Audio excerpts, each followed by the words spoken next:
Di sini kita melihat bahwa karena ini di peradilan umum tata usaha negara, ini nanti prosesnya akan panjang. Oke. Karena nanti ada pihak-pihakan yang diputuskan oleh pada pengadilan tata usaha negara di tahap awal ini kan ada yang menang, ada yang kalah. Betul. Dan bisa aja naik ke pengadilan tinggi tata usaha negara. Betul. Lalu ke pengadilan tinggi tata usaha negara ada pihak yang merasa dikalahkan juga bisa kasasi lagi ke Mahkamah Agung. Betul. Nah, dari itu bisa kita gambarkan itu kan sudah bisa kita perkirakan akan memakan waktu berapa lama, sehingga yang harus kita lihat di sini adalah resistensi dari stabilitas nasional yang berkaitan dengan gawe politik kita menyongsong tanggal 20 Oktober. Artinya akan timbul pertanyaan, jadi nggak dilantik? Bisa nggak dilantik? Aman nggak dilantik? Hak angket nanti kalau dijalankan secara benar dan akan berujung pada pemajuan Jokowi, kan berarti ujung-ujungnya harus pemerintahan sementara. Betul. Nah, dan dengan pemajuan Jokowi ini kan mau tidak mau kan berarti dari pilihan Prabowo dengan Gibran kan menjadi tidak absah. Iya, apalagi kalau kemudian kembali kepada undang-undang apalagi kalau karena yang pilpres sekarang ini kan berdasarkan undang-undang 2022. Iya, 2002.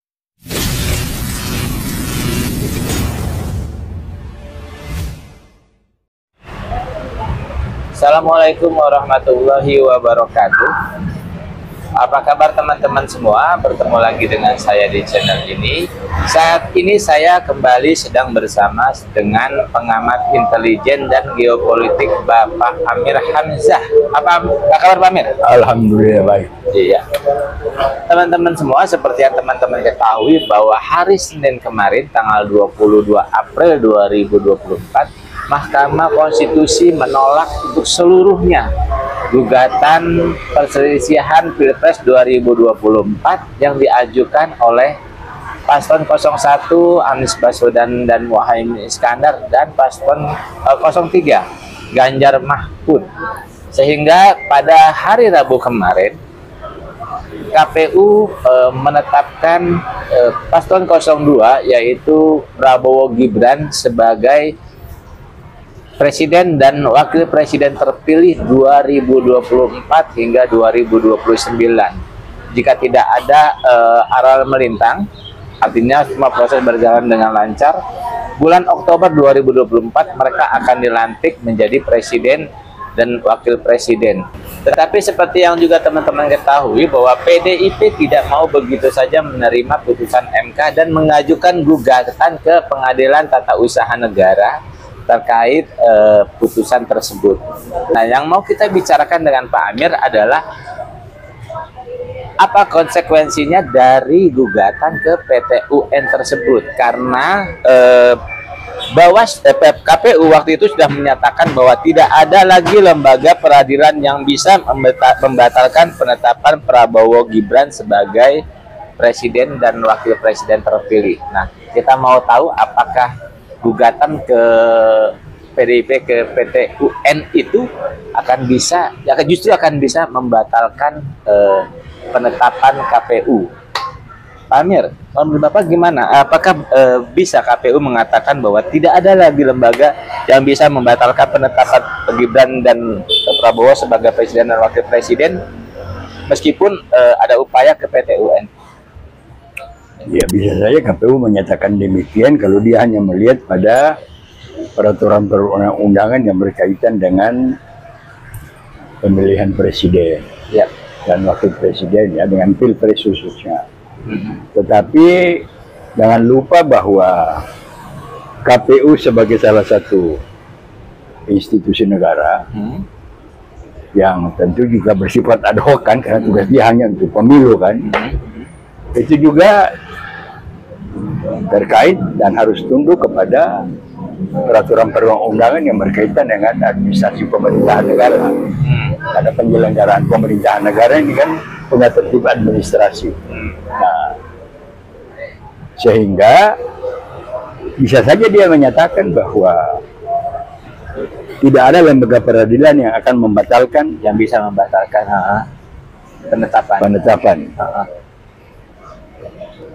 Prabowo dan Gibran sebagai presiden dan wakil presiden terpilih dalam Pilpres 2024 ini, yang menurut peraturan perundang-undangan akan dilantik pada tanggal 20 Oktober nanti. Ya.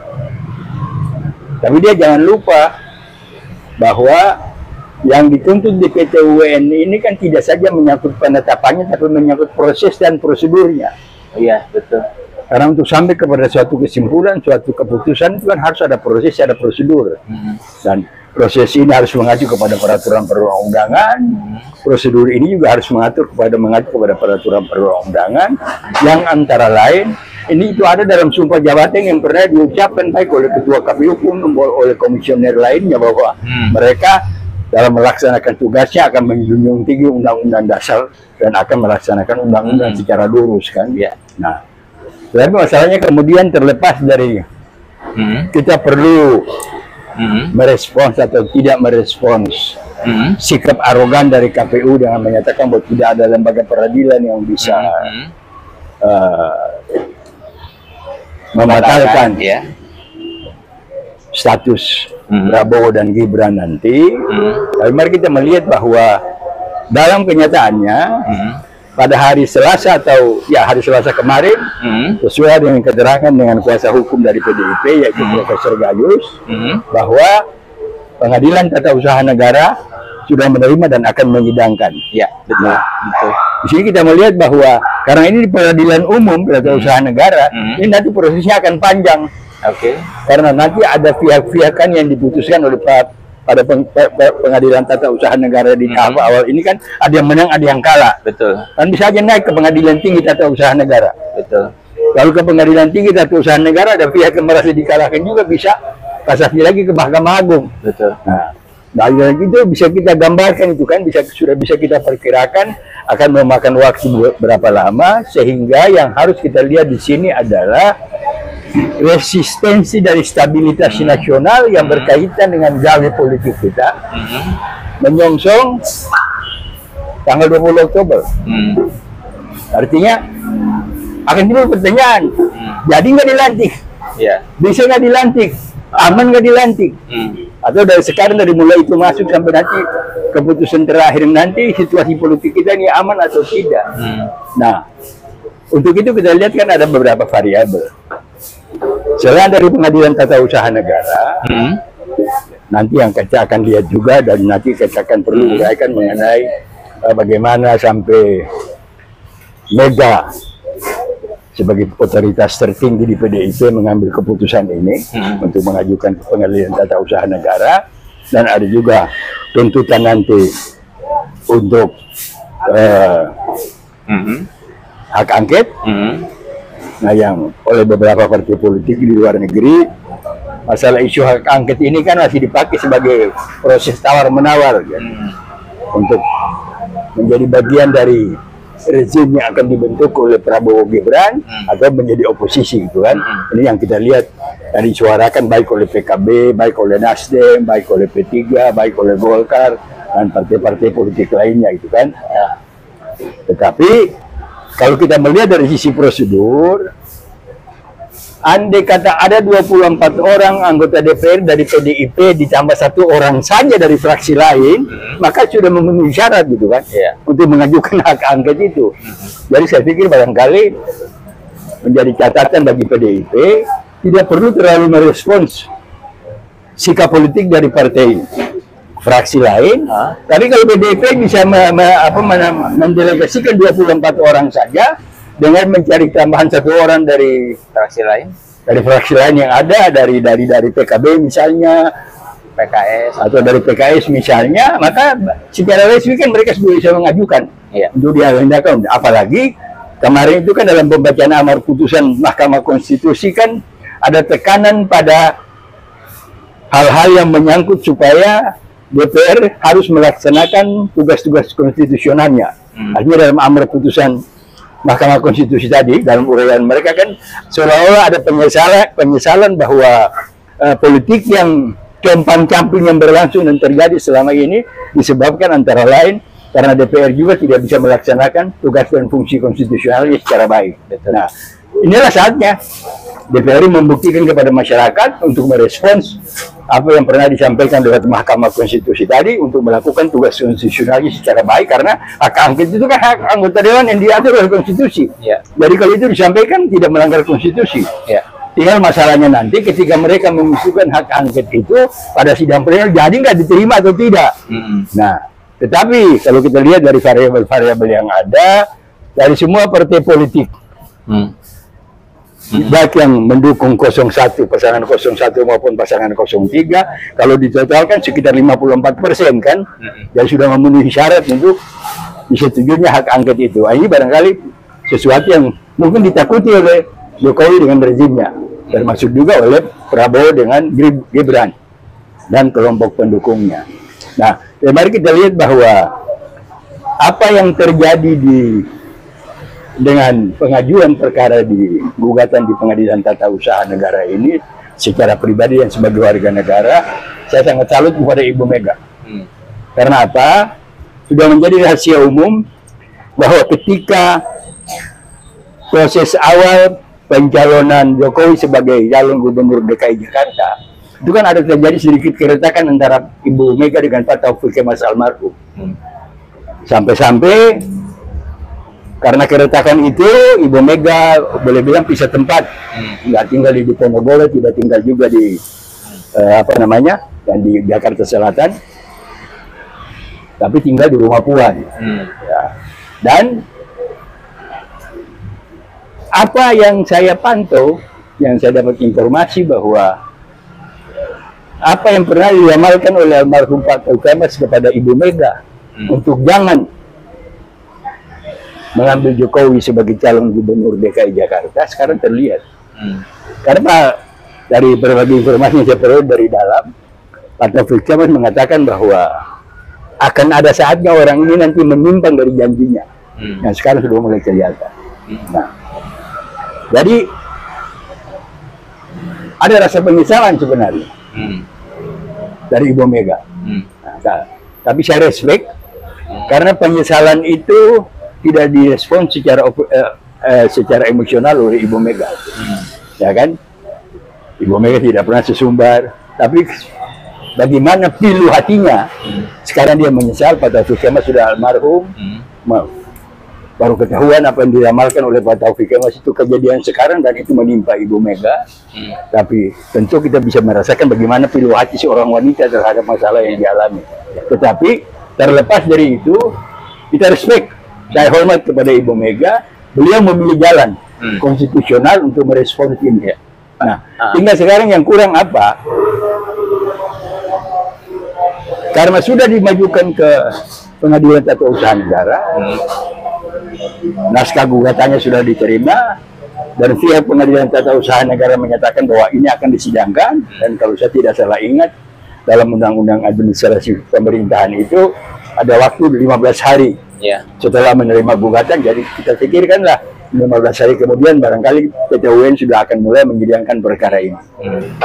Gini, kan kita tahu bahwa putusan MK itu final dan mengikat.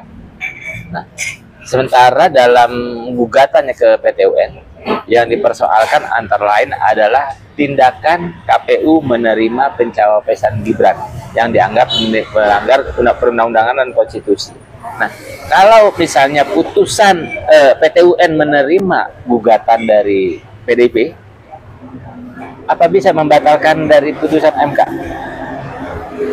Karena kan karena kalau PT UN menerima gugatan PDIP, artinya PT UN menyatakan pencawapresan Gibran itu batal. Jadi persoalannya barangkali bisa saja pengadilan tidak secara langsung menyatakan bahwa keputusan MK terhadap Prabowo dan Gibran itu batal. Tapi yang akan lebih berlangsung di sini adalah pada proses dan prosedur. Nah, kita melihat nanti ini nanti bisa buka hal-hal yang oleh Mahkamah Konstitusi kemarin sengaja ditutup. Iya, betul. Contoh misalnya, kan ada 3 dissenting opinion. Betul. Dan ketiga dissenting opinion ini kan meminta supaya ada pemilu ulang, walaupun hanya di beberapa provinsi. Kenapa ini tidak dikabulkan oleh MK? Kedua, makin terkuat bahwa keputusan yang diambil oleh ketua MK Soehartoyo itu karena dia terbebani oleh kasus dia punya kasus BLBI.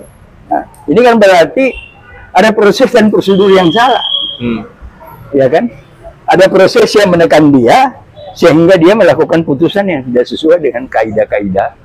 Ya. Bukan saja kaidah hukum juga, tapi kaidah norma dan kaidah norma dan kaidah etika. Norma dan etika kan lebih tinggi dari hukum. Ya. Nah ini makanya akan seru kalau misalnya sampai nanti PT UN mengabulkan gugatan PDIP, sementara putusan MK itu final dan mengikat tidak bisa diganggu gugat. Ini akan menjadi kegaduhan yang baru. Tapi itu kan juga akan berkelindan dengan pengaruh-pengaruh internal, eksternal di luar pilpres, dan pengaruh-pengaruh eksternal. Pengaruh-pengaruh internal di luar pilpres adalah, saya udah berkali-kali dalam podcast yang Anda bikin beberapa bulan lalu kan, mensinyalir gerakan-gerakan pemisahan dari ini. Disintegrasi kan. Ya, waktu itu ya saya pantau bagaimana kelompok-kelompok Aceh Merdeka, Papua Merdeka, Maluku Merdeka di Belanda. Sekarang kan mereka sudah bisa sampai ke PBB. Nah, juga di dalam negeri kan ada Twitter, Sumatera juga ingin.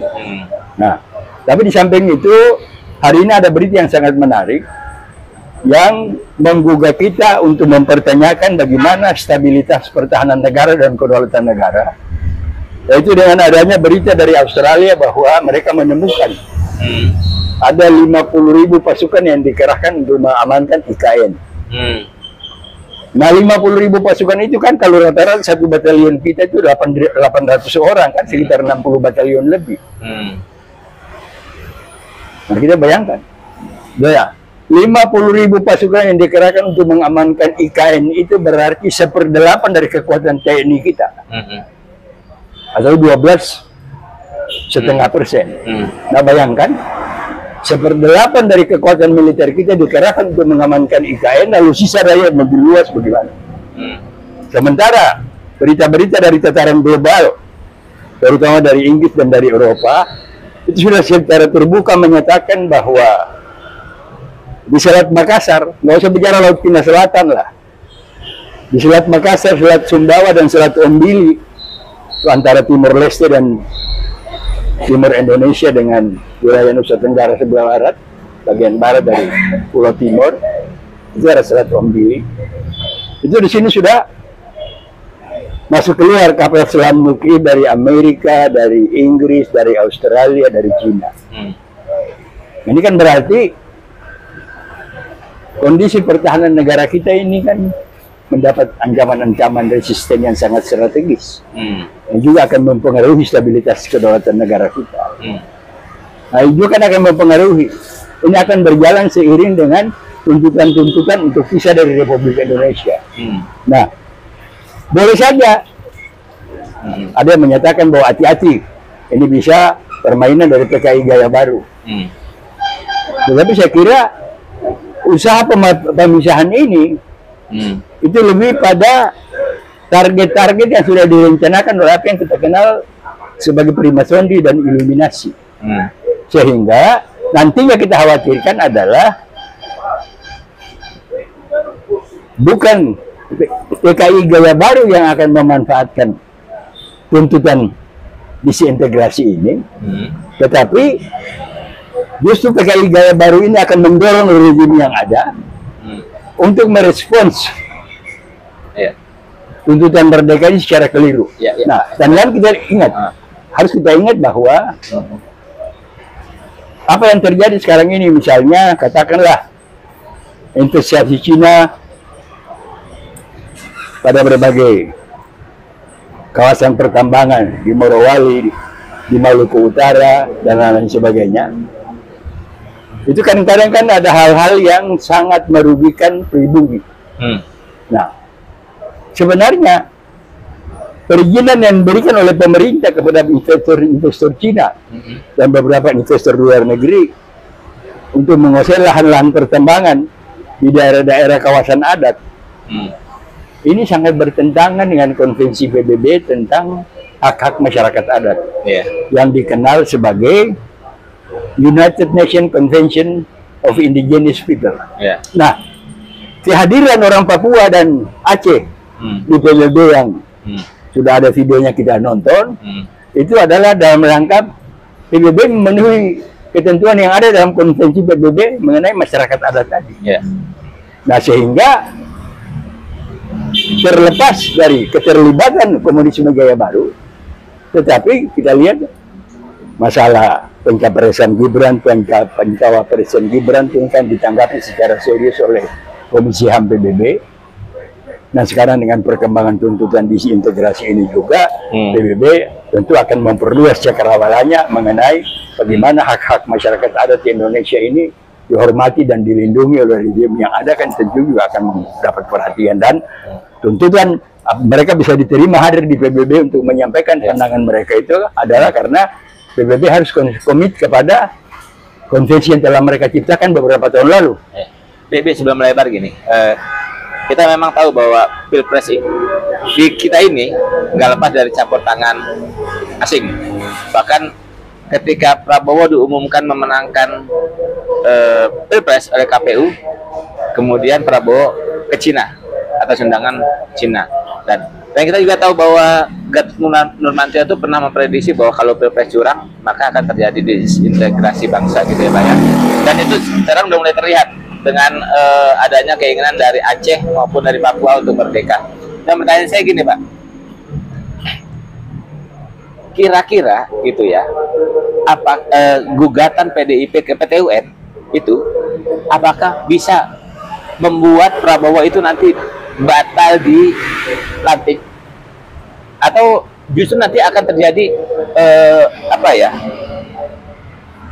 konflik yang lebih luas di Indonesia sehingga terjadi perang saudara kah atau apa? Itu akan sangat tergantung kepada rezim yang ada sekarang ini.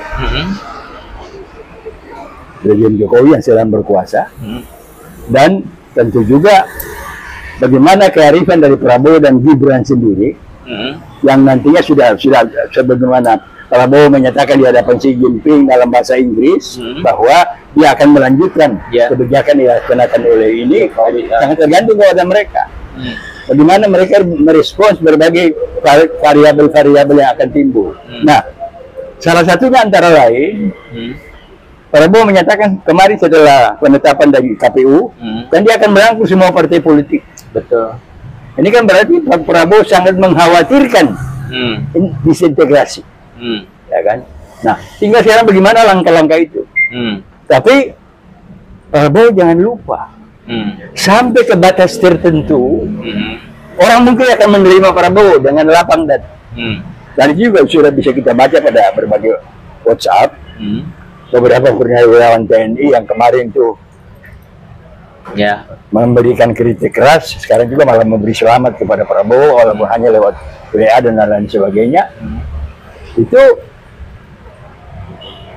memperlihatkan bahwa bebannya itu ada pada Gibran.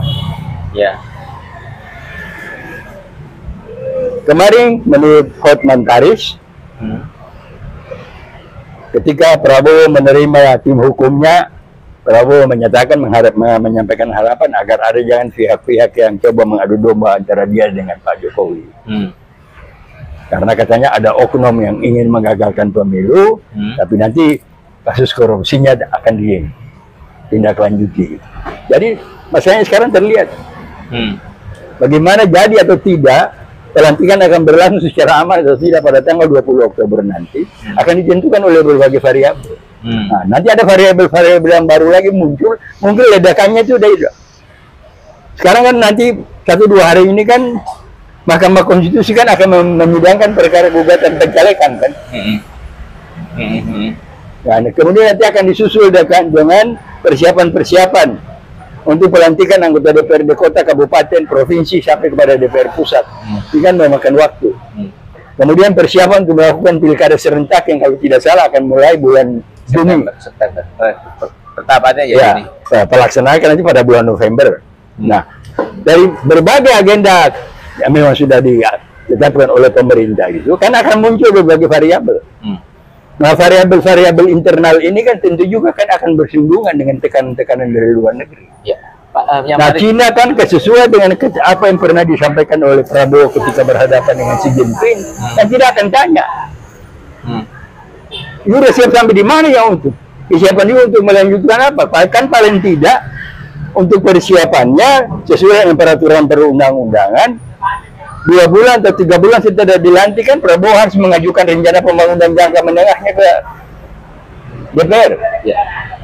Iya kan? Iya, iya. Nah, tentu apa yang dikomitmenkan dengan Xi Jinping kan akan masuk ke situ.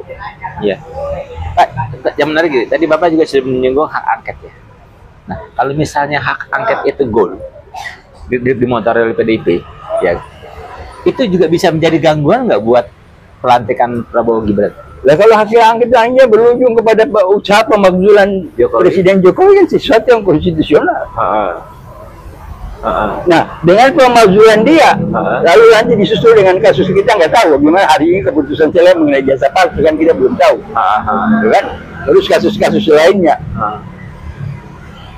Nah sekarang orang bisa tagih. Dulu kan Pak Jokowi pernah bilang sudah ada 6.000 orang yang pesan mobil SMK. Iya, kita yang Iya. Iya kan? Karena mereka udah pesan itu kan berarti mereka udah bayar uang muka, duitnya dikemanain, ini kan bisa muncul macam-macam. Ya. Artinya memang banyak variabel. Jadi yang bisa- banyak variabel yang bisa mengganggu. yang sangat tergantung kepada kemampuan Jokowi dengan rezimnya sekarang.